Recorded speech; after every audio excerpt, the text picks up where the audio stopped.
Saudari-saudara yang terkasih di dalam Tuhan Yesus, saat ini kita akan mendengarkan biografi dari Santo Fransiskus Caracciolo dan Santo Quirinus. Biografi yang pertama, Santo Fransiskus Caracciolo. Fransiskus Caracciolo lahir di Italia Tengah. Fransiskus dibaptis dengan nama Ascanius. Nama Fransiskus dipilihnya ketika ia ditabiskan menjadi imam. Kehidupan masa mudanya sebagai seorang putra bangsawan sungguh jauh berbeda dengan kehidupannya di kemudian hari sebagai seorang imam. Ketika berumur 20 tahun, Fransiskus jatuh sakit. Akan tetapi penyakit ini justru merupakan awal kehidupannya yang baru di dalam Allah. Dalam penderitaannya, Fransiskus terus berdoa, memohon kesembuhan dari Tuhan. Fransiskus berjanji akan membaktikan dirinya kepada Tuhan Yesus setelah sembuh. Tuhan Yesus mendengarkan permohonannya dan menyembuhkan dia secara ajaib. Untuk mewujudkan janjinya, ia pergi ke Napoli, Italia, untuk menjalani pendidikan imamat. Tangan Tuhan terus membimbingnya hingga Fransiskus ditabiskan menjadi imam. Ia memilih nama Fransiskus sebagai penghormatan kepada Santo Fransiskus Assisi. Kemudian ia menjadi anggota tarekat Imam-Imam Jubah Putih Keadilan atau Bianchi della Giustizia.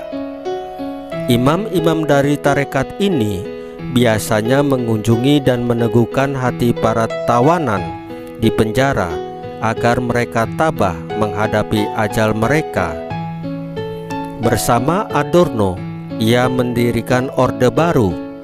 Kongregasi ini dikenal dengan nama Kongregasi Pelayan Dinar Reguler. Sebagian besar anggotanya melaksanakan kegiatan kontemplatif seperti berdoa dan meditasi. Salah satu kaul yang mereka ikrarkan ialah tidak berambisi untuk mendapatkan jabatan, baik di dalam ordo maupun di dalam gereja.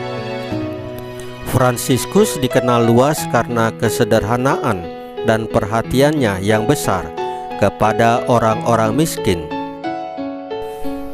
Ia seringkali memberi mereka makanannya sendiri, bahkan seringkali mengemis untuk kepentingan orang-orang malang itu. Tuhan menganugerahkan kepadanya kemampuan untuk menyembuhkan orang-orang sakit.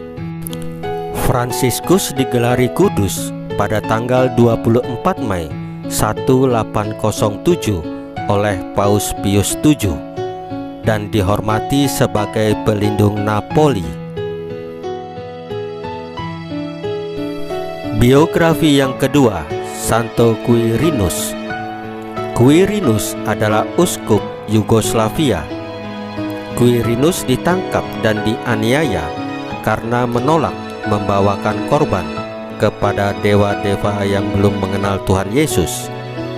Meskipun ia dibujuk dengan berbagai janji muluk, Quirinus tidak sudi mengorbankan imannya. Kemudian sebuah batu besar diikatkan pada tubuh Quirinus dan ia ditenggelamkan di sungai Sabaria. Peristiwa ini terjadi pada masa penganiayaan umat Katolik di bawah pemerintahan Kaisar Diocletianus.